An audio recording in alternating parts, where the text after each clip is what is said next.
dari insyaAllah kita akan bahas daripada perspektif Islam lah. Alhamdulillah, sebenarnya keterbatasan kita untuk berjumpa di luar secara offline terhad kerana kita PKP ataupun kerana jarak. Namun dengan ada teknologi kita dapat bertemu. Sehingga sebenarnya kita mungkin tidak ada alasan untuk tidak memberi ruang dan masa dalam pertemuan yang seperti ini.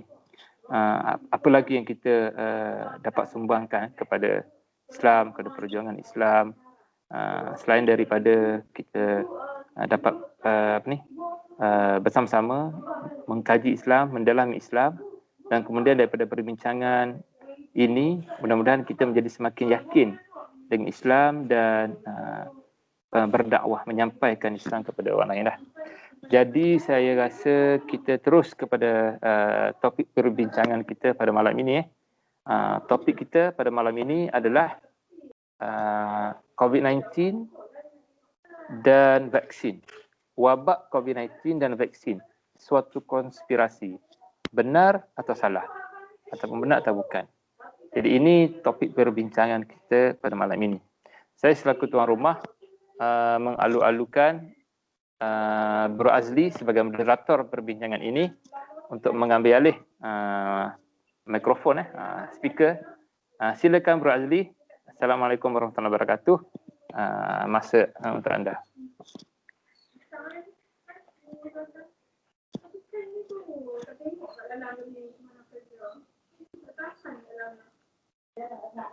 Sila Bro Azli. Bro Azli mute tu, tak dengar suara. Okey. Alhamdulillah, terima kasih. Assalamualaikum warahmatullahi wabarakatuh. Setakat ni gambar nampak tak muka? Sebab kat phone ni tak keluar lah. Saya hanya nampak gambar handsome Haris dengan latar belakang hutan. Kita hanya nampak gambar Haris saja. Ya. Okey tak? Yang lain buka kamera boleh lah, kita duduk sekali. Teknik sekali. Apa pun tak apa, lanjutan kita kepada perbincangan je lah. Walaupun gambar saya mungkin tak keluar. Apa pun kita nak berbincangkan tentang berkaitan lah isu COVID-19 dan vaksin. Seringkali dikaitkan ataupun banyak sangat sebenarnya yang sudah memberi respon di media sosial, di Twitter berkaitan dengan tanggapan. Di awal COVID-19 muncul sampai lagi hari ini proses penghasilan vaksin seringkali dikaitkan dengan sebuah pandangan konspirasi ataupun ini terkait dengan adanya usaha-usaha untuk melakukan tindakan-tindakan seperti meletakkan status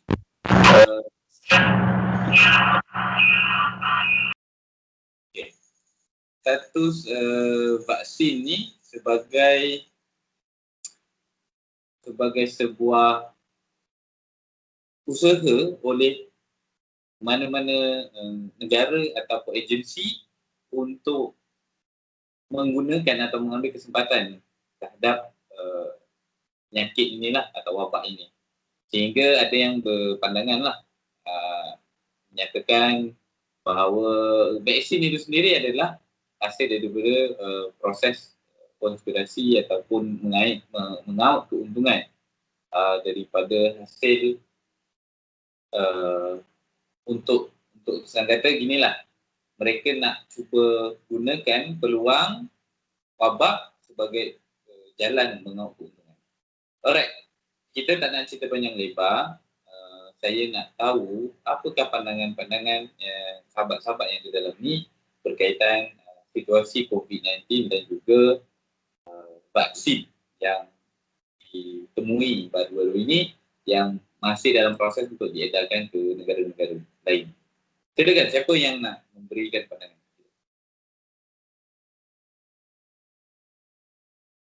Bismillahirrahmanirrahim. Alhamdulillahirabbil alamin wassalatu wassalamu ala asyrafil anbiya wal mursalin wa ala alihi washabbihi ajmain. Amma ba'd. So alhamdulillah, terima kasih kepada Bro Azli. So okay, pertama sekali saya nak cakap bahawasanya pasal malam ni asal pembincangan kita adalah saya dengan saudara Aiman Hafiz.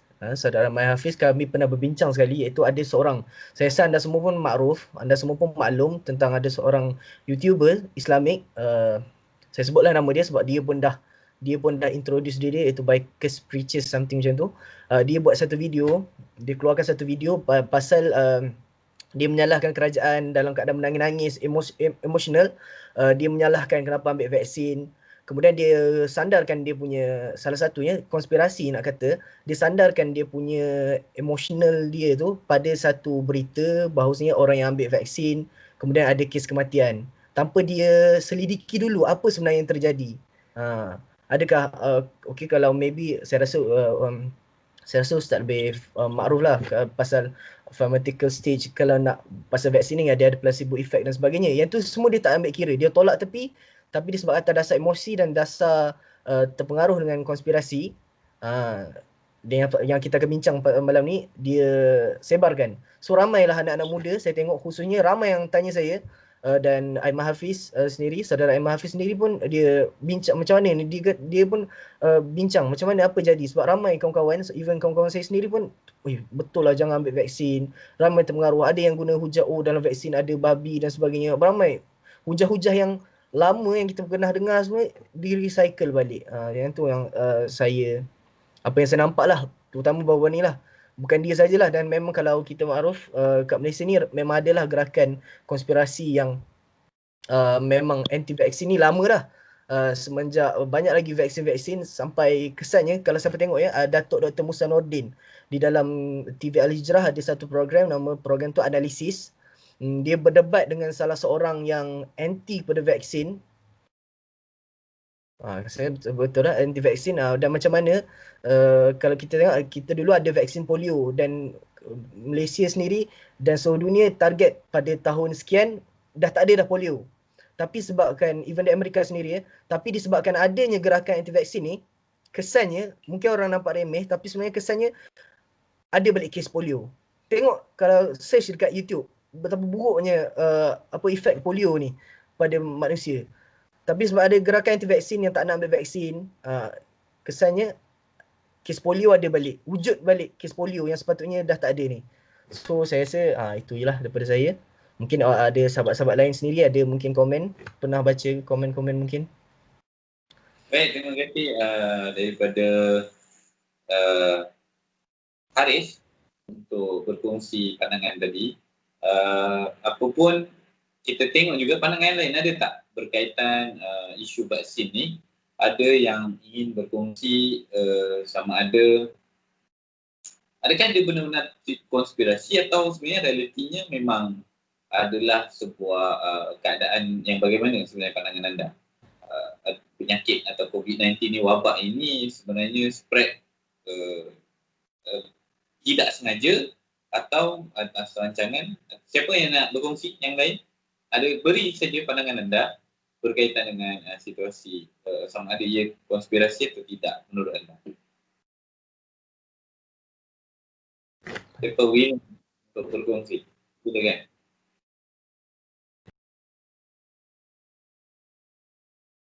Kalau tak ada, saya akan panggil nama lah. Baik, kita cuba tanya Ilham Hilmi. Kalau menurut Ilham Hilmi berkaitan dengan COVID ini, masalah konspirasi atau tidak, sebab macam Haris sampaikan tadi, berlakunya pergolakan pandangan masyarakat generasi muda termasuknya, maksudnya termasuk generasi muda tidak terkecuali yang terkena tempias berkaitan dengan pandangan bahawa vaksin ini adalah teori atau adalah sebuah konspirasi, bukan teori tapi sebuah konspirasi. COVID ni dihasilkan sebagai senjata pemusnah dan sebagainya. Menurut Ilham, apa punca menjadikan situasi ini begini? Okey, bismillahirrahmanirrahim. Assalamualaikum. Bagi saya lah, saya sebenarnya tak berapa arif sangat bab ni lah, sebab saya tak begitu mendalam. Tapi sejak daripada COVID ni datang awal tahun lepas, memang banyak saya dengar dan saya baca yang ni dia ada dua side lah. Satu disebabkan tak sengaja, sebabkan ada leaking dekat makmal yang dekat China apa benda semua tu, dan virus ni pun tersebar di seluruh dunia. Lepas tu ada satu side lagi yang mengatakan semua ni dah dirancang based on New World Order, yang mana New World Order's member ni dia dah target beberapa ratus ribu manusia je yang patut hidup atas muka bumi ni, dan selebihnya patut mati berdasarkan virus ni. So sebab tu COVID-19 ni wujud dan tersebar di seluruh dunia. Dan ramai percaya fakta tersebut sebab kita tengok virus COVID ni dia boleh hidup dekat pelbagai iklim cuaca negara tersebut, dekat Europe, dekat Arab Saudi, dekat Malaysia dan sebagainya. So ramailah percaya benda ni dah dirancang dan kita sebagai rakyat biasa ni hanya menunggu dan tengok apa yang jadi. Macam itulah. Tu apa yang saya nampak lah. Sorry.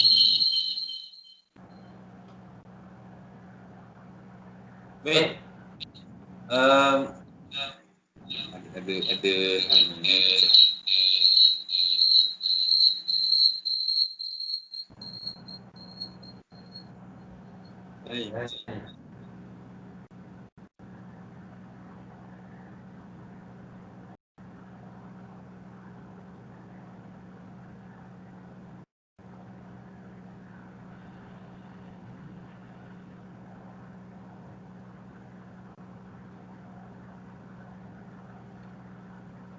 Sebentar ada gangguan teknikal.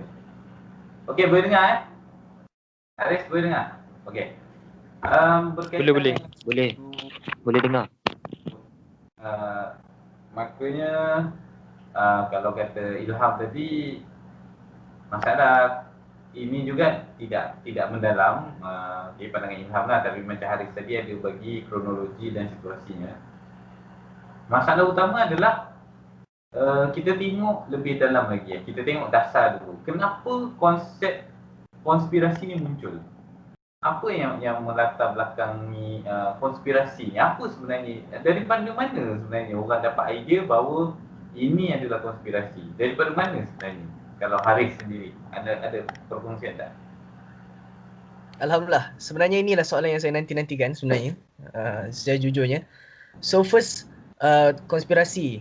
Apa tu konspirasi? Konspirasi sebagai tahu ada satu kelompok, iaitu kalau kita buka kamus Dewan sendiri ataupun kita buka mana-mana kamus, konspirasi ni adalah ada satu kelompok yang dia conspire untuk jatuhkan satu pihak. Contohnya time French Revolution ada konspirasi nak jatuhkan kerajaan France. Ada konspirasi. So sebenarnya konspirasi ni memang berlaku. Sebab apa? Sebab dalam Quran sendiri Allah dah bagi syarat konspirasi akan berlaku, iaitu wa makarallahu wallahu khairul makirin, surah Al-Imran ayat 54, iaitu mereka merancang, mereka berkonspirasi, wa makarallah, dan Allah juga berkonspirasi, Allah juga merancang, wallahu khairul makirin, dan Allah adalah sebaik-baik perancang, iaitu Allah mengatasi rancangan mereka, konspirasi mereka tu Allah lagi overpower dia orang ni. So saya tengok satu perbahasan panjang oleh saudara daripada, nama dia boleh cari kat Facebook, Sidang Kalam oleh Ustaz Nodarus. Dia daripada MIASA, salah satu mental health punya organisation di Malaysia ni. So saya tengok macam mana konspirasi ini ada, memang wujud di peringkat interstate dalam negara, dan di peringkat luar pun, di peringkat international pun ada berlaku konspirasi ni. Tapi yang masalahnya konspirasi ni bukan pada, sebab kita tahu nama konspirasi kan, tak tahu boleh jadi ke tak, tapi masalahnya apabila orang mula mereka-reka. So kalau saya tak tahu sahabat-sahabat semua pernah tak baca, saya rasa saya tak nak sebut nama, tapi salah seorang penulis nama dia Ibnu Yaqub. Ibnu Yaakob, saya rasa famous buku dia. Dia ada konspirasi dulu pasal Disney yang saya ingat saya time darjah 6, darjah 5 pernah baca. Tu pasal konspirasi. Kemudian ada seorang ustaz yang famous juga pun sama cakap pasal konspirasi. So bila ada kelompok-kelompok yang konspirasi ni, dia macam masyarakat. So ni untuk jawab Bro Azli, macam mana boleh ada orang percaya konspirasi ni. Saya baca satu teori dia mengatakan orang yang percaya kepada konspirasi ni, contoh saya bagi satu contoh, minta maaf satu contoh itu orang yang mempercayai bahawasanya bumi ni rata, flat earth. So mereka bila mereka berpegang pada mereka ni, dia orang rasa dia orang ni special. Iaitu dia orang rasa dia orang ni lain daripada orang lain. Orang lain percaya bumi sfera, dia percaya bumi rata. So ada satu tendensi dalam jiwa manusia, dia nak lain daripada orang lain.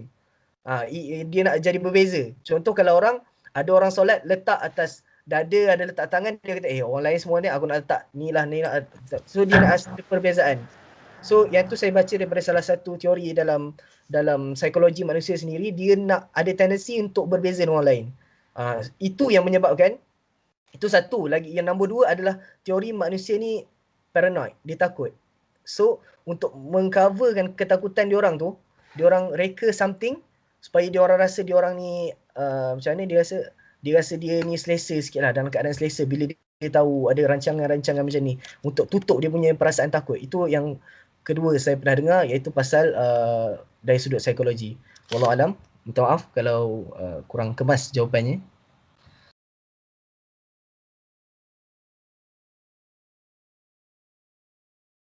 Mungkin saudara Amir Haziq ada pandangan, mungkin pernah dengar pasal konspirasi, mungkin saudara Amir Haziq nak ulas. Amir. Okay. Mungkin tak ada kot. Boleh lanjut pada siapa? Bang Ilham.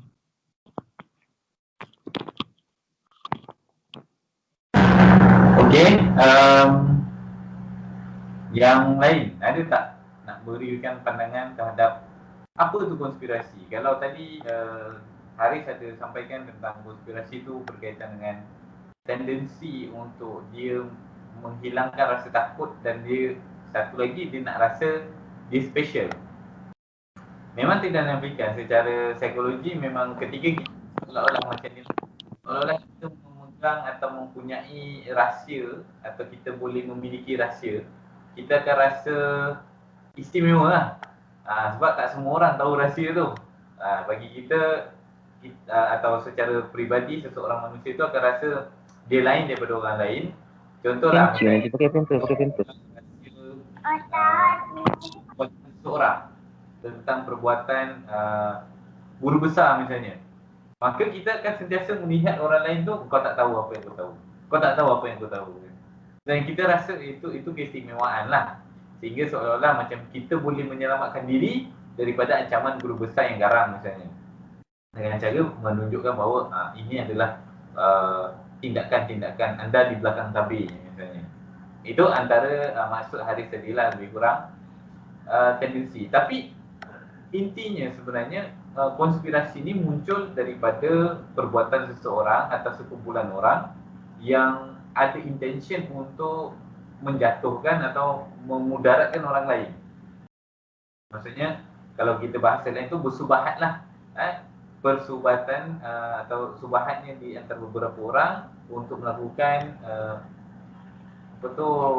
kecederaan ataupun kecelakaan atau ancaman kepada orang lain yang mengakibatkan kesan buruk kepada, boleh jadi individu tu, boleh jadi kepada lebih luas lah, baik kepada keluarga maupun syarikat.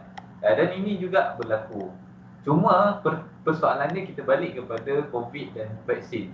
Kenapa sebenarnya orang rasa wujud kita masuk kepada elemen ini. Kenapa orang rasa bahawa COVID-19 ni ada kemungkinan adalah konspirasi? Maksudnya kenapa muncul sangkaan orang bahawa that is possibility of conspiration for this pandemic? Kenapa sebenarnya? Apakah yang mendukung orang untuk rasa benda tu adalah konspirasi? Siapa nak kongsi lagi? Aiman Amir Haziq, mungkin nak share your opinion. Terima kasih Bro Azli. Mungkin nak share sikit tentang macam kalau kita nak rangkumkan apa faktor yang menyebabkan masyarakat tu menganggap vaksinasi ni sebagai konspirasi macam tu kan, dan apa faktor yang mendorong mereka untuk menolak vaksinasi. Kalau menurut saya sendiri, saya dapat rangkumkan kepada 3 faktor.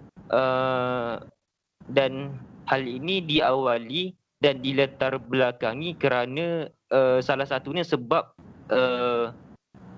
ini secara umum dulu, secara umum kebanyakan masyarakat baik itu di Malaysia, baik itu di seluruh negara tidak macam dia merasakan atau dalam istilahnya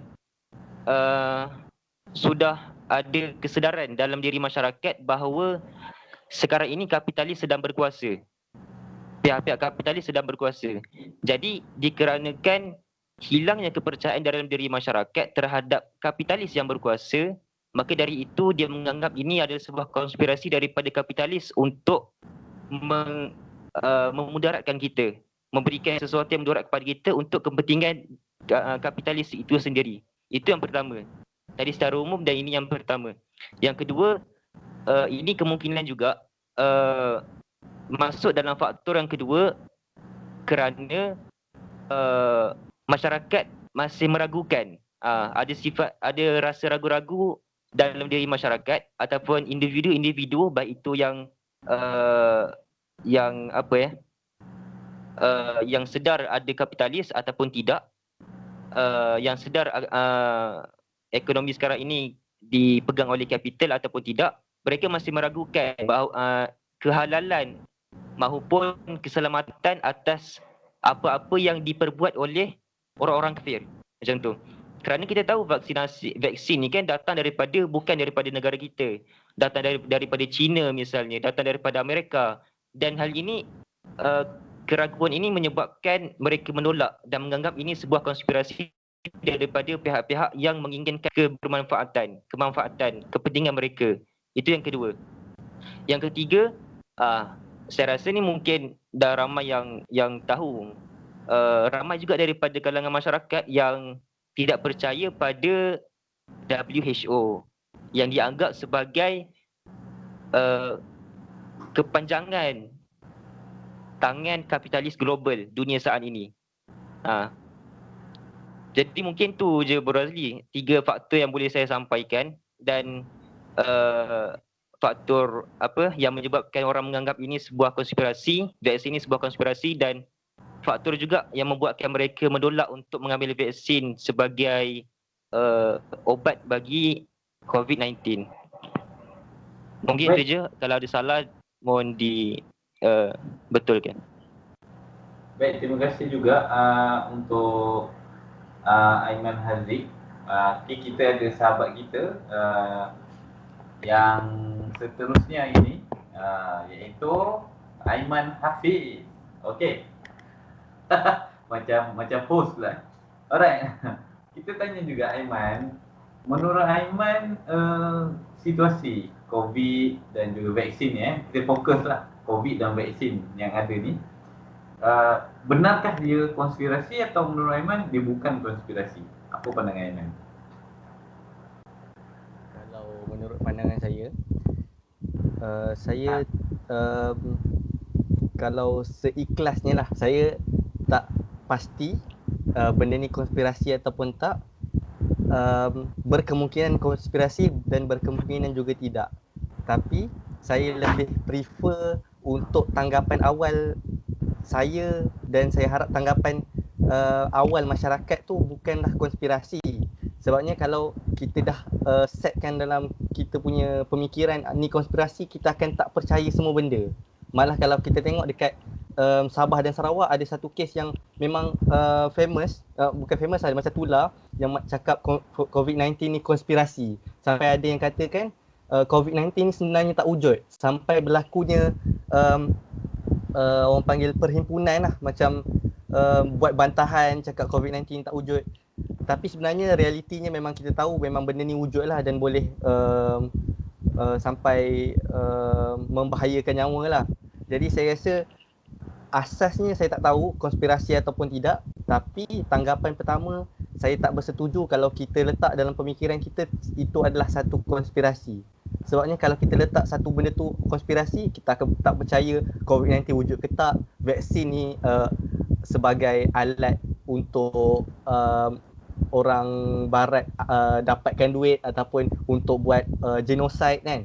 Jadi saya rasa tanggapan awal tu tak sepatutnya sebagai kita anggap tu adalah satu perkara yang berasaskan konspirasi. Sebabnya kalau lah kita nak cakap Pfizer yang kita beli daripada US kalau tak silap saya adalah satu alat untuk kita laksanakan genocide, untuk barat laksanakan genocide, kita benda tu pun kita tak boleh nak pastikan. Tapi kalau ikutkan statistik, memang tak dinafikan ada yang mati, tapi kalaulah kita baca keseluruhan berita tu, tak semuanya mati disebabkan vaksin. Dan salah satu sebabnya kalau ada yang mati pun adalah disebabkan vaksin tu masih dalam proses, masih dalam penilaian lagi. Jadi apa lagi jadi kalaulah kita nak cakap tu adalah satu alat genocide pun tak tepat sebenarnya. Kalaulah benda tu betul sekalipun, kita kalau nak laksanakan suntikan vaksin ni, kita takkan laksanakan, contoh kat Malaysia kita takkan dapat vaksin, kita akan suntik terus kat semua orang. Kita akan buat sikit-sikit dululah. Jadi kita akan lihat dululah macam mana dia punya kesan dekat rakyat kita ataupun kesan dekat manusia. Kalau tak elok, kita akan sekat awal-awal lah. Jadi kalau untuk kita menafikan terus vaksin ni adalah ubat untuk kita prevent daripada COVID-19 ni, saya rasa benda tu kurang tepat dan mungkin memanjangkan lagi masalah kita dalam hadapi wabak COVID ni lah. Itu pandangan saya. Wah, panjang lebar perbincangan yang disampaikan oleh Aiman. Cuma ya, secara umum Aiman cuma nak beritahu kita semua bahawa tidak adil kalau kita serambang ataupun secara random lah, secara rambang menyatakan bahawa semua ni adalah konspirasi based on dengan adanya kematian, adanya itu. Sebab kita faham ataupun adanya kotak-kotak berfikir orang yang cuba untuk kononnya menanamkan kepada audiens atau kepada masyarakat yang disampaikannya adalah ini semua tidak wujud, seperti mana yang disampaikan oleh Aiman tadi. Apapun kita cuba dapatkan pandangan daripada Ustaz KZ kita. Kebetulan beliau memang betul-betul berinteraksi secara langsung dengan ubat-ubatan kan, ada pengalaman. Mungkin kita boleh tanya dia. Bersedia Ustaz KZ? Ustaz KZ kita bersedia tak? Bismillahirrahmanirrahim. Assalamualaikum warahmatullahi wabarakatuh. Nanti saya buka video lah. Biar nampak muka, sedap sikit bercakap. Okey. Okey, nampak muka saya ke? Halo, Assalamualaikum. Nampak muka saya? Belum keluar lagi. Saya kat sini tak nampak. Tak apalah. Okey, kejap lagi keluar kot. Belum nampak Ustaz. Okey, bismillahirrahmanirrahim. Assalamualaikum warahmatullahi wabarakatuh. Waalaikumsalam. Okey. Sorry Bro Azli, boleh ulang sedikit soalan tadi macam mana? Soalan belum bikin lagi.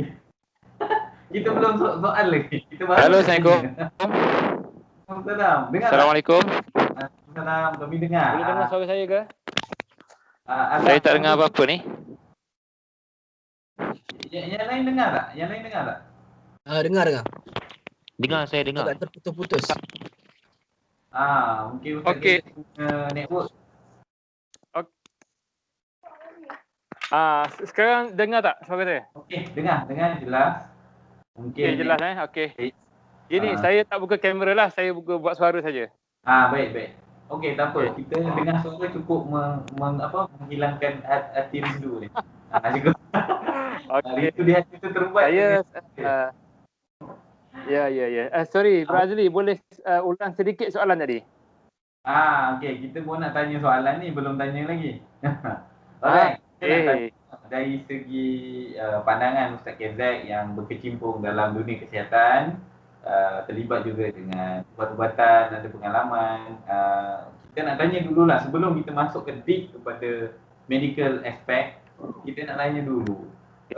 Sebenarnya apa masalah dengan teori konspirasinya. Apa sebenarnya yang jadi kunci masalah? Sebab dari tadi kita punya panel kita ni, Aiman, Haris, Amir Haziq, semua menyatakan bahawa ada masalah dengan teori konspirasi ni. Maksudnya mereka tak setuju, tapi secara umum tak nampak dia punya solid reason kenapa teori konspirasi ni macam tak boleh nak kita terima bulat-bulat.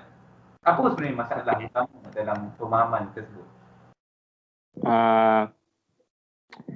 Assalamualaikum warahmatullahi wabarakatuh. Apa yang saya boleh katakan pertama sekali saya melihat teori-teori konspirasi khususnya berkaitan dengan COVID-19 ataupun vaksin, saya boleh katakan pandangan-pandangan mereka bersifat andaian,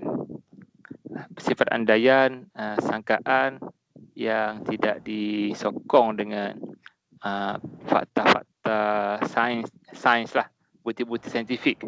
Kerana bila kita cakap tentang wabak COVID-19, jangkitan virus, vaksin, ini adalah perbincangan tentang saintifik.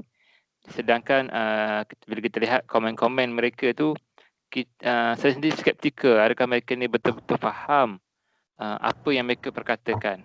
Kerana nampak banyak berbentuk andaian kan. Benda-benda yang negatif yang kita rasa benda tu jauh menyimpang daripada fakta. Adapun konspirasi secara umum tu, kita melihat memang ada macam-macam cerita tentang konspirasi. Macam-macam lah serba-serbi teori tentang konspirasi.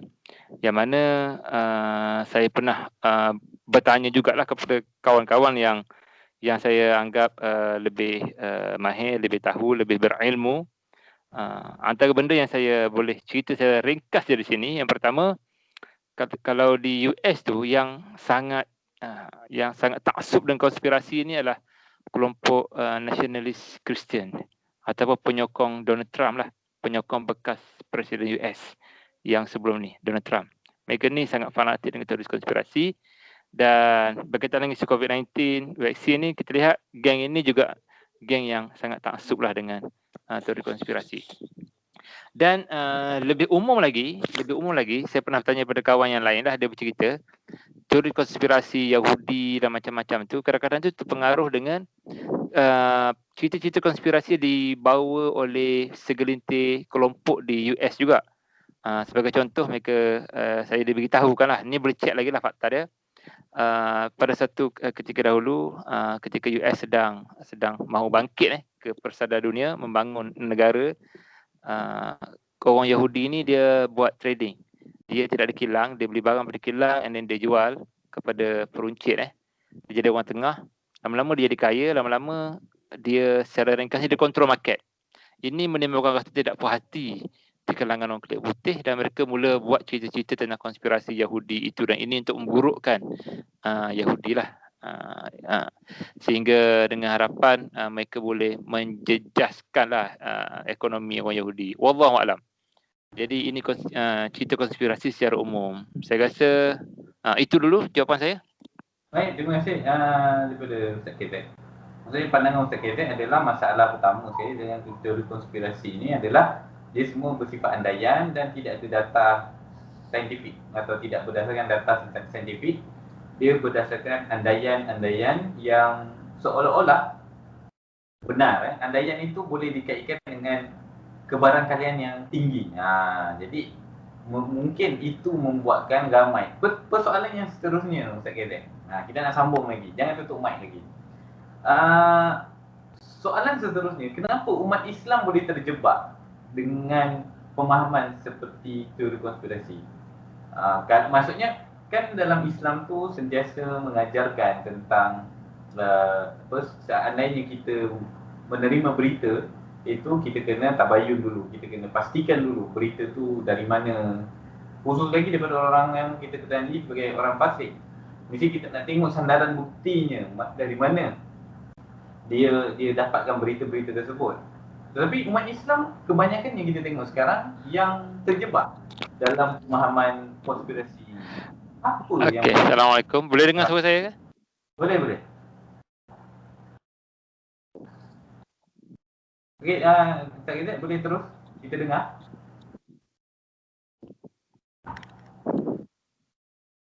Mungkin network tak begitu baik di sana. Assalamualaikum. Salam ya.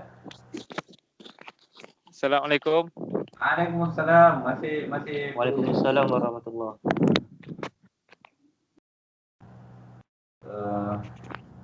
ini network tidak baik. Okey, tak apa. Kita tanya ke orang lain.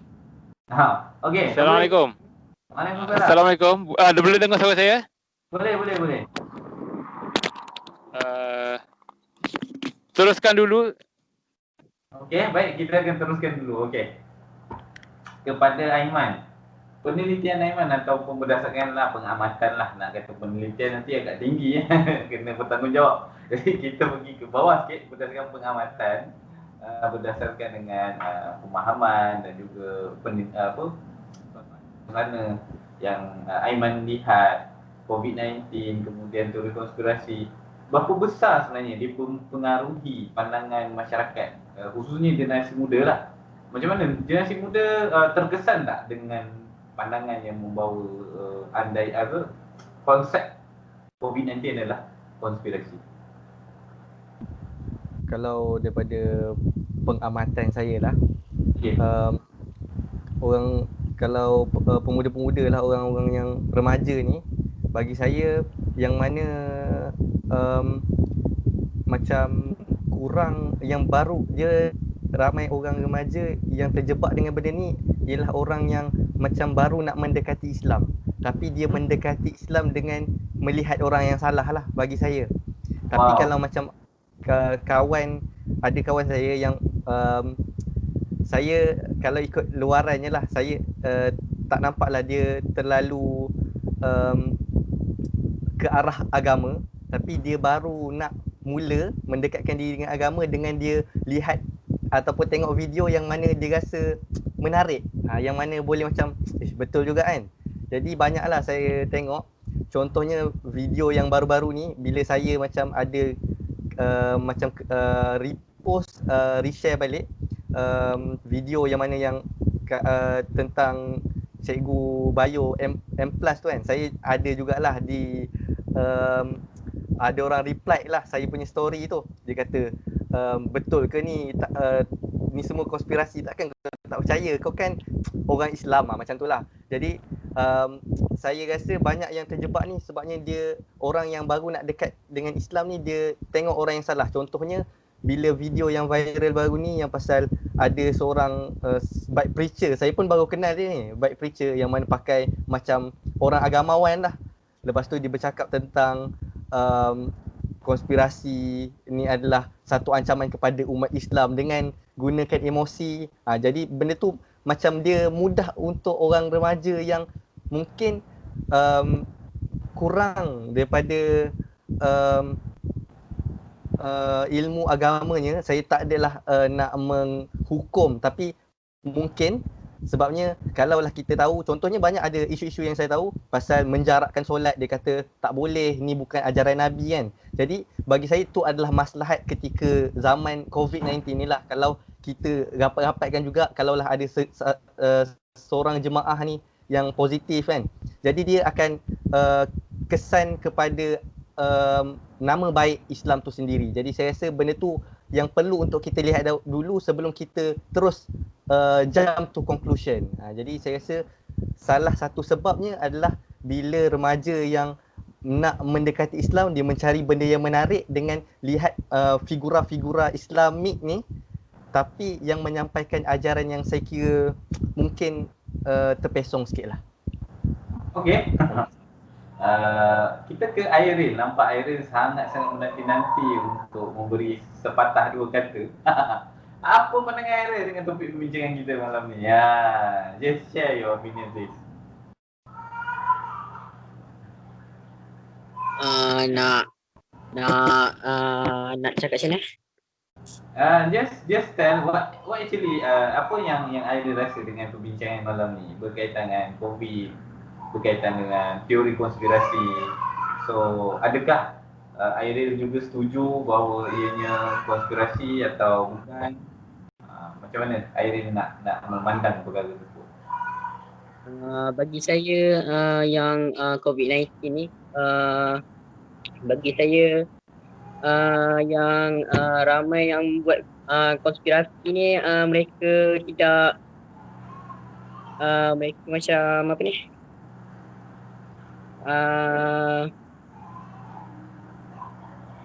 mereka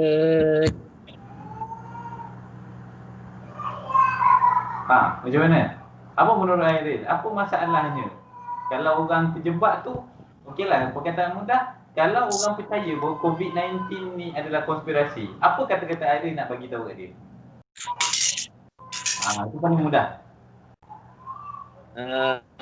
diorang kena kaji dulu apa yang dikatakan sebagai konspirasi tu sebelum diorang menerima konspirasi tu. Macam tu je? Saya tak ada idea. Okey, tak apa. Kita pergi ke Haris. Nampak tadi Haris ada share, tunjuk buku kan, nak share kita. Apa yang Haris sebenarnya nak kongsikan sikit. Nampak tu ada message nak hint pada saya tu. So kita minta Haris, sila beri pandangan. So saya tunjuk satu buku tadi. Buku ni saya dapat daripada orang yang mana Aiman kata. Aiman kata ada seorang dia baru nak memperkenal agama Islam. Sebiji apa yang Aiman describe tu adalah pada yang saya pinjam buku dia ni. Yang mana sampai sekarang saya tak ulang. Buku ni ditulis oleh Ustaz Auni Ma'ruf dengan Ibnu Yaakob yang saya sebut tadi. Yang mana memang dah terlampau jelas, terlampau banyak. Saya tak tipu. Saya daripada darjah 5, darjah 6 saya baca banyak buku teori konspirasi. Pasal Disney, pasal Walt Disney lah, pasal teori 666. Saya banyak baca. So bila saya nak ulas balik Ustaz KZ kata tadi, iaitu pasal diorang ni tak berdiri pada dasar saintifik. So dalam Islam pun kita ada ilmu kita sendiri, iaitu kalau kita panggil sebagai ilmu fitnah, hadis fitan. So saya tengok golongan, bukan saya tengok lah, saya ni tak siapa. Saya dengar ustaz-ustaz lain yang berkemahiran dalam hadis. Dia kata mereka yang berpegang pada teori konspirasi ni, mereka salah faham hadis, mereka langgar disiplin ilmu hadis. Saya tak berani nak komen berapa banyak kerana saya bukan ahli. Tapi saya boleh kata bahawasanya even dalam masalah, kita fokuslah pada COVID balik. COVID dan ni sendiri, bila tanya pasal vaksin mRNA itu apa? Dia orang pun tak tahu. Nak kata bila tanya apa mRNA, macam mana duplikat DNA, macam mana proses duplikat DNA sebagainya, dia orang tak faham macam mana mekanisme, macam mana vaksin tu. Malah saya tengok ada yang ni hujah yang paling salah saya boleh kata. Iaitu dia kata, alah buat apa nak pakai vaksin? Kita tengok kadar sembuh dalam negara kita ni dah bagus. Ini salah. Dia orang ingat pakai vaksin ni untuk sembuh. That's a big mistake. That's a grave mistake. I can say that. Because what? Kenapa? Keluar bahasa Inggeris, sorry. Kerana vaksin ini bukan untuk obat. Ini sangat jelas. Vaksin adalah untuk yang mana kita kata sebagai immunity. Nak improve kita punya immunity ataupun kita kata sebagai pencegahan. Itu sebagaimana orang kata apa? Prevention is better than cure. Al-wiqayatu khairu minal ilaj. Itu prevention, sebagai langkah-langkah prevention. So ini saya nampak kalau antum semua buka di Facebook, kalau saya tengok banyaklah di kalangan yang mereka yang mencaci maki Datuk Seri Dr. Zulkifli apabila mengeluarkan fatwa harus untuk vaksin ini. Dia ramai, saya tengok, tak sangka ramai orang di kalangan Facebookers ni memang anti vaksin sungguh. Saya tengok ni lah antara hujah-hujah yang saya nampak, yang saya perasan. Dia kata kadar kesembuh negara kita dah makin bagus, buat apa nak pasal vaksin. Ini menjelaskan mereka ada kepincangan dari sudut hujah. Itu apa yang saya pengamatan lah. Macam Bro Azli kata, ini bukan penelitian lebih kepada saintifik lagi. Ini sekadar pengamatan dan kita buat comparison. So kita anak muda ni mungkin tak terdedah dengan cara-cara yang lebih ilmiah, macam mana nak kritik macam ni. So paling mudah anda tengok Lee Chong Wei lawan dengan Lindan kan zaman dulu. Okey, kita tengok kita kan kalau tengok bola, siapa main bola, ni lagi terror. Kenapa kita kata lagi terror? Sebab aku compare dengan kumpulan ni. So kita dalam agama Islam ataupun dalam apa-apa semua topik, kita buat comparison di antara dua kelompok, mana yang memperformkan dia orang punya hujah tu lagi baik. Kemungkinan besar saya tak kata mungkin boleh jadi trik. Mungkin boleh kata dia orang yang pandai bercakap, tapi boleh kata kemungkinan besar mungkin yang mereka hujah kemas, mereka bawa dalil, mereka bawa bukti ataupun dalil bukti saintifik yang betul, kemungkinan kebenaran ada di pihak mereka. So ini macam bagi saya tips lah untuk macam mana kita nak bezakan di zaman fitnah ini sendiri kan. Wallahualam mungkin Bro Azli lebih faham lah, hidup di kota bandaraya lagi banyak, mungkin lagi banyak jumpa orang-orang macam ni. Mungkin kawan-kawan semua, wallahualam. Itu saja pasal. Terima kasih. Terima kasih Haris. Ustaz KZ masih boleh dihubungi atau tidak? Boleh diajak bicara? Boleh. Boleh, okey. Boleh, insyaAllah. Kepada soalan seterusnya berkaitan dengan sambungan tadi. Masalah pertama kita dah cerita lah, masalah semua kata memang andaian, memang fakta tidak valid atau fakta tidak legit tidak solid dari segi pembawakan fakta. Semua berdasarkan andaian. Tapi di Malaysia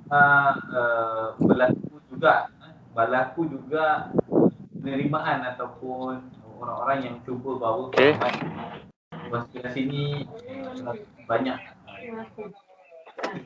atau sudut dalam kehidupan.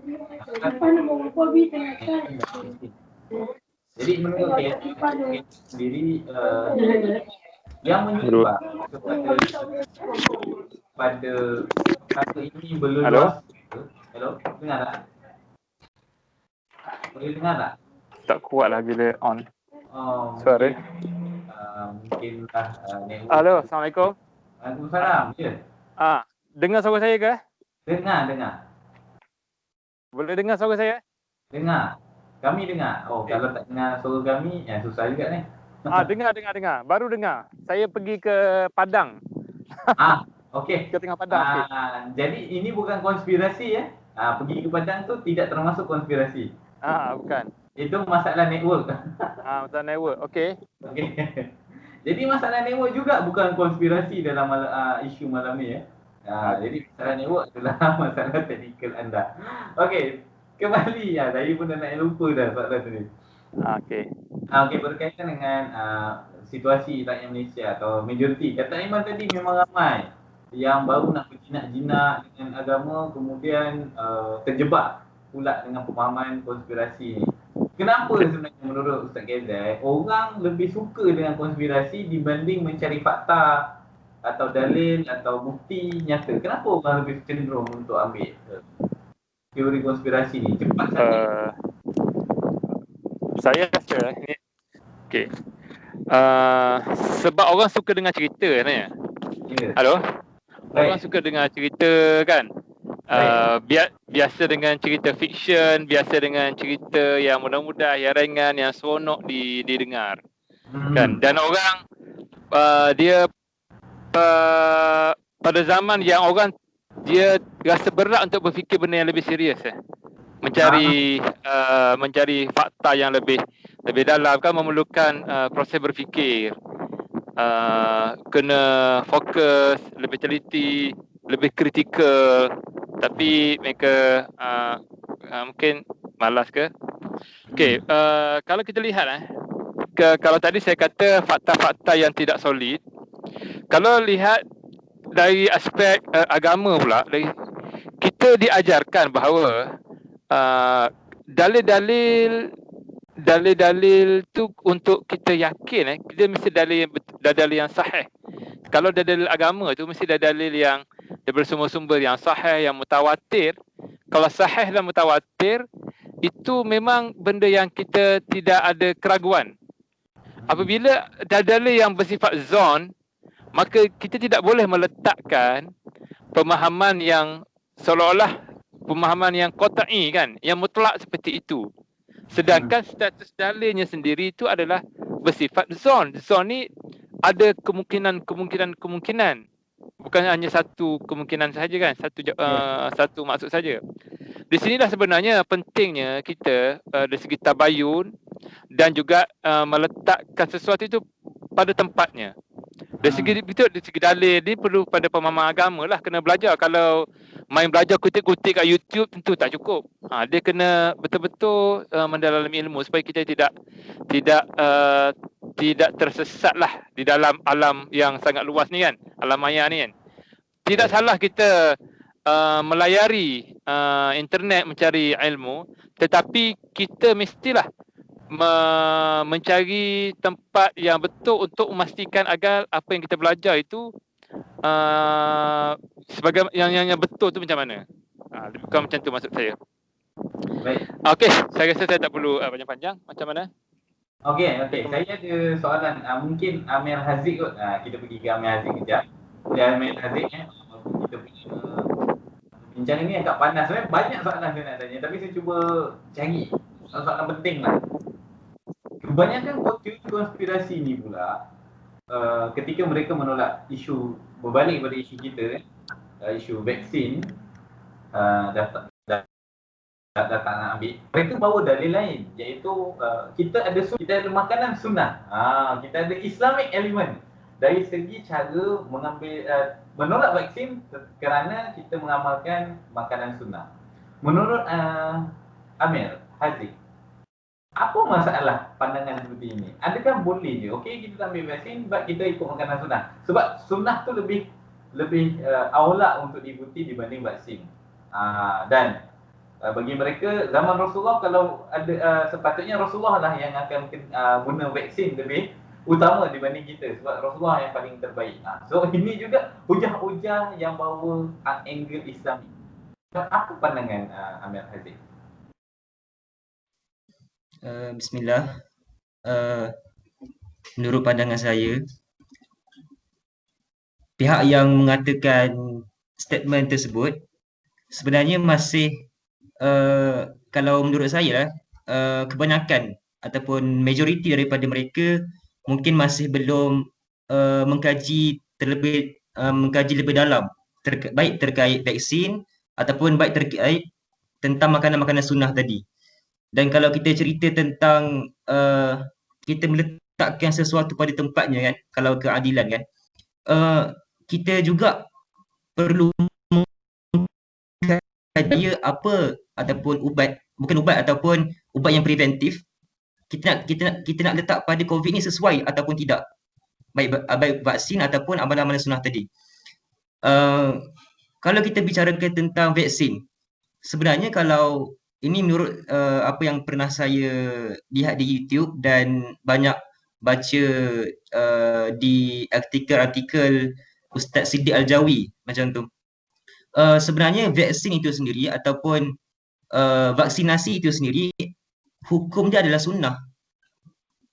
Kalau kita nak kaitkan dengan sebab apa? Sebab saya lihat dari segi dia mengistibatkan hukum, dari segi dia mengambil suatu hukum itu betul-betul menggunakan metodologi ijtihad yang sesungguhnya. Mencari fakta terlebih dahulu, bagaimana fakta yang bersangkutan terhadap COVID-19, setelah mencari fakta yang benar-benar akurat, yang benar-benar pasti, sahih, baru dia mencari dalil, bagaimana dalil itu bila dapat terhubung dengan fakta tadi, dan akhir sekali melakukan istinbat hukum macam tu. Jadi bila saya lihat hukum vaksin itu sendiri adalah bersifat sunnah, kenapa kita tak ambil vaksin je macam tu? Mungkin itu hukum asal vaksin, hukum asal vaksin. Dan kalau hukum cabang, dia ada hukum pokok, ada hukum asal, ada hukum cabang. Nah, kalau hukum cabang tu kita boleh bahas tapi masih panjang lagi. Tapi hukum asal vaksin tu masih sunnah. Maksudnya hukum mengumbat, khususnya ubat yang preventif. Ubat yang bersifat preventif maksudnya preventif yang macam Hari cakap tadi. Maksudnya orang tu tak sakit tapi kita berikan sesuatu sebagai pencegahan, sebagai untuk mengelakkan dia daripada terkena penyakit sebelum dia terkena penyakit macam tu. Hukum dia sunnah. Nanti kalau kita dapat bahas, ada beberapa dalil yang Ustaz tu bawakan. Okey. Kenapa gelap kat sini? Okey. Boleh nampak tak? Terganggu nampaknya. Okey, terima kasih. Kita dah nampak dah angle apa yang disampaikan oleh Amir Haziq, iaitu bahawa Hello. proses meletakkan hukum menolak vaksin tu tanpa proses istinbat yang benar sehingga menolak. Entah itu membuatkan seperti Ustaz KZ katakan tadi lah, iaitu kelemahan berfikir. Okey, kita kembali ke Ustaz KZ lah sebagai soalan terakhir. Kita pun tak boleh ambil masa yang terlalu lama. Ustaz KZ, untuk soalan terakhir ni boleh jawab ke? Okey, insyaAllah cuba. Okey. Tadi Ustaz KZ ada mention tentang masalahnya ketika teori konspirasi atau konsep memahami sesuatu tu semua nak dikaitkan konspirasi hasil atau akibat daripada kelemahan berfikir atau kemalasan berfikir atau tidak mampunya berfikir, maka membuat andaian dan terlahirlah sebuah bentuk pemahaman konspirasi. Adakah Ustaz KZ nak katakan pada hari ini terlalu ramai orang yang nak mencari kebenaran tetapi lemah atau malas dari segi aspek untuk berfikir? Adakah seperti itu atau apa pandangan anda terkait statement yang saya berikan tadi?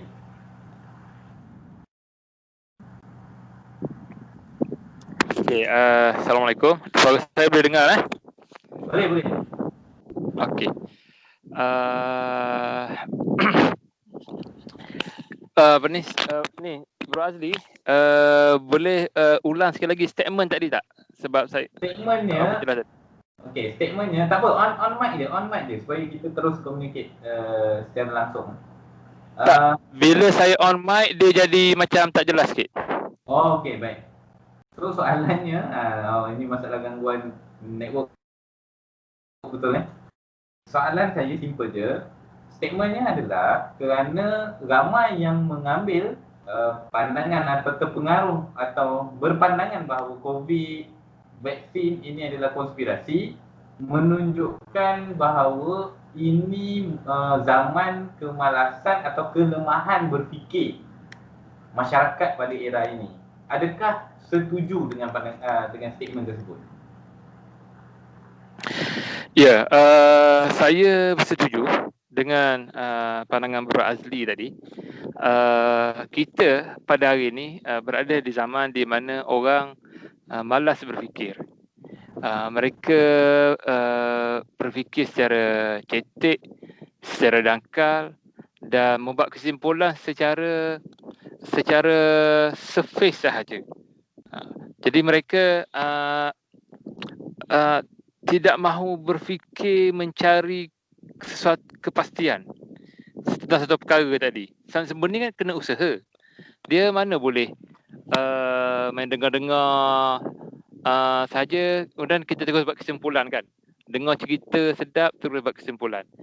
Jadi inilah antara punca kenapa umat Islam pada hari ini mundur. Kerana kemunduran berfikir mereka. Kemunduran berfikir menyebabkan mereka itu akan mundur. Sebab kebangkitan dan kemunduran itu sangat terkait dengan pemikiran manusia dan cara mereka berfikir dan kemahuan mereka untuk berfikir kan. Ketika mereka malas untuk berfikir, jadi mereka tidak boleh pergi jauh dalam kehidupan ini. Apatah lagi untuk membina peradaban seperti pada zaman dahulu bagaimana umat Islam dahulu kalau kita lihat mana mungkin mereka boleh memahami konsep-konsep sains, mendalami fikir, mengarang sedemikian banyak buku, mencipta pelbagai teknologi kalau mereka umat yang malas. Kan? Faktanya kan tidak begitu. Mereka menjadi umat yang disegani, dibenci mungkin oleh musuh, digeruni, tapi pada masa sama mereka disanjungi kerana ketinggian peradaban. Bahkan orang yang menyerang mereka pun masuk Islam seperti mana yang berlaku kepada orang Mongol yang menyerang Baghdad. Kemudian mereka pula masuk Islam. Wallahu alam.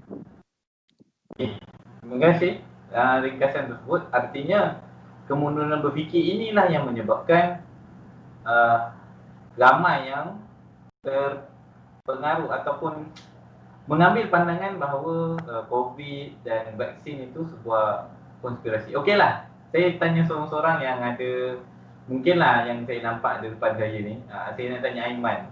Apa menurut Aiman? Setuju dengan pandangan Ustaz KZ tadi, iaitu masalah kita kenapa kita mudah terjebak seperti ini kerana kemalasan berfikir atau kemunduran berfikir umat hari ini, masyarakat kita hari ini. Setuju tak Iman? Saya memang bersetujulah dengan apa yang Ustaz KZ cakap tadi. Sebab kalau nak bagikan contoh, saya ada contoh yang boleh dibagi depan mata lah. Iaitu kemalasan berfikir diri saya sendiri kan. Sebab saya pun pernah terjebak sebenarnya dengan konspirasi-konspirasi ni kan. Sampai saya ada macam bercerita dengan kawan macam ni macam tu kan. Jadi benda tu berlaku dan dia boleh cepat spread sebabnya bila kita dengar tu, sebab dulu saya kan macam biasalah baru nak dekat dengan agama ni, banyak cari-cari video, dan bila kita dengar tentang ulasan-ulasan pasal surah-surah, tafsir-tafsir ni, kita akan rasa bosan sikit lah. Jadi kita akan lebih prefer kepada tahukah anda benda Walt Disney semua ni kan. Jadi benda tu lagi attract lah saya dengan kawan-kawan saya ni. Jadi bila sampai satu masa saya mula tengok video yang ilmiah sikit, yang mana ada seorang ustaz ni kritik ustaz ni tentang pasal hadis dia lah, pasal penceritaan dia. Jadi waktu tu saya baru terfikirlah benda yang sebenarnya kalaulah kita nak tahu benda tu betul atau tak, kita kena selidik dulu.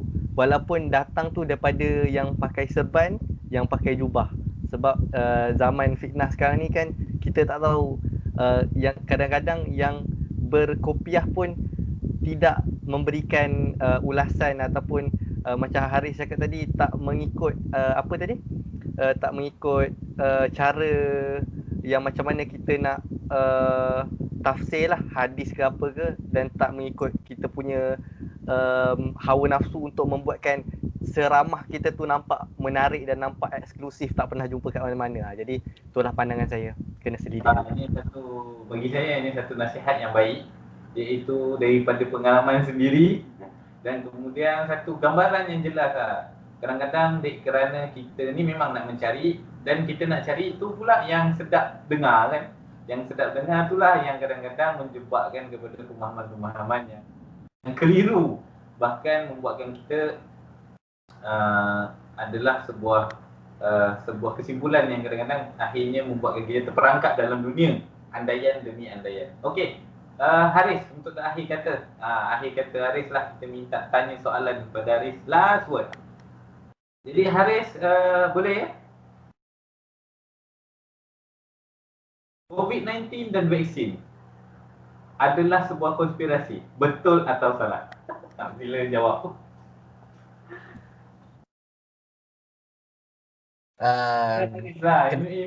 Betul salah je. Bukan kepastian your opinion. Betul ke salah, atau betul ke palsu? Konspirasi ke bukan? Saya boleh, kalau pilih ke tu boleh tak? Betul ke salah ke boleh tak? Bila saya pilih tu. Ini bagi saya dia grey area. Grey area, dia ada grey area. Rasa Melayu fail. Soalan itu ke tu kata penghubung. Saya gurau je. Umumnya salah lah. Salah. Umumnya salah ya. Kita perlu berbijak kepada fakta dan bukti yang nyata, bukti yang kita percayai, dan mereka tu ada bukti yang mereka boleh sandarkan dibanding dengan andaian sematalah. Maksudnya kalau sakit kanser bukanlah andaian. Kalau macam tu, ini kanser tak, ni jin. Semua orang pergi tafsiran seperti tu kan. Itu yang jadi parah tu. Semua jadi jin, semua jadi makhluk halus, padahal kanser mungkin tu masalah saraf kan, tapi di tafsir seperti itu. Inilah yang seperti Ustaz Kedet sampaikan tadi, kemunduran berfikir. Dan kemunduran berfikir ini, untuk sebelum bro tutup, kemunduran berfikir ini bukan sekarang berlaku ya. Untuk mengetahui kita semua, secara dalam sejarah, kemunduran berfikir di era beberapa ratus tahun yang lepas berlaku di zaman Eropah.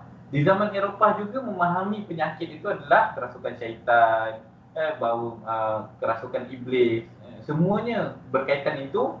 Ada satu movie agak tidak begitu kata secara tontonan dia tak bagus, tetapi dia menyediakan konten-konten The Physician.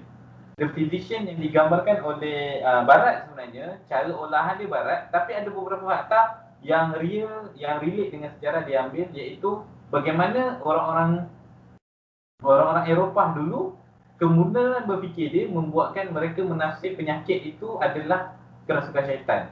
Padahal itu adalah masalah organ. Inilah yang berlaku seandainya kegagalan ataupun kemunduran berfikir itu terus menjerumus kepada umat Islam, maka umat Islam akan menjadi seperti umat zaman gelap dan kemasnya Eropah yang akhirnya mundur dan jauh ketinggalan dan tidak adanya kemampuan untuk bangkit membawa sebuah peradaban yang mulia. Kecuali syaratnya kembali tingkatkan taraf berfikir, tingkatkan kemampuan berfikir masing-masing dengan kaedah-kaedah yang benar, yang kaedah-kaedah yang boleh diletakkan sandaran pembuktiannya. Kemudian insya-Allah kita akan sama-sama melihat bahawa generasi muda akan kembali mendominasi umat Islam secara keseluruhannya. Wallahualam, kita tutup dulu walaupun seronok rasanya pada hari ini. Macam-macam konten, macam-macam angle, macam-macam pengalaman juga kita ada, dan kita tutup saya serahkan dulu kepada tuan punya tempat, iaitu Ustaz Kedet. Silakan Ustaz Kedet. Terima kasih Bro Azli sebagai moderator perbincangan kita pada malam ini, dan juga terima kasih kepada semua ahli-ahli panel yang hadir dalam malam ini. Semuanya memberikan pandangan yang bernas, yang fakta, yang kita semua dapat belajar kan. Kerana ramai orang buat rujukan, dan kita pun boleh belajar daripada masing-masing punya pandangan, masing-masing punya rujukan lah. Alhamdulillah, satu perbincangan yang menarik. Mudah-mudahan perbincangan ini memberi manfaat kepada kita dan juga menyedarkan kita satu perkara lah, bahawa sesuatu perkara tu kita kena tabayun lah. Apa juga maklumat yang sampai, kita kena tabayun. Alhamdulillah, agama Islam ini benar-benar melampaui zaman lah, kita kata. Ketika belum wujud Facebook, belum wujud media sosial, Islam telah berbicara tentang tabayun, dan pada hari ini tabayun ni sesuatu yang sangat kritikal kerana maklumat sangat banyak, dan kalau kita tidak mengantisipasinya dengan prinsip tabayun, kita akan terjebak dalam cerita-cerita, pandangan-pandangan, pemikiran yang salah lah. Yang kedua, pentingnya kita memahami agama lah, kerana sedemikian banyak maklumat yang sampai kepada kita perlu serius dalam beragama. Kita kena berusaha memahami agama, dan insya-Allah kalau kita berusaha untuk memahami agama, Allah akan memberi jalan kemudahan. Dan kita juga dapat faham bahawa kita umat Islam pada hari ini berhadapan dengan zaman kemunduran berfikir yang menyebabkan kita umat menjadi mundur. Jadi kita sebagai generasi muda pada hari ini, generasi yang akan meneruskan perjuangan Islam ini ataupun meneruskan hidup ni yang masih lama ni, insya-Allah yang muda-muda lah, saya dah mungkin tua. Jadi kita kena faham perkara ni, dan kita berusaha paling tidak untuk diri kita jangan jadi orang yang berfikir secara mundur. Kita kena berfikir secara cemerlang, insya-Allah. Wabillahi taufiq wal hidayah. Assalamualaikum warahmatullahi taala wabarakatuh. Waalaikumsalam warahmatullahi wabarakatuh. Tasbih kafarah. Okey. Subhanallah wa bihamdihi.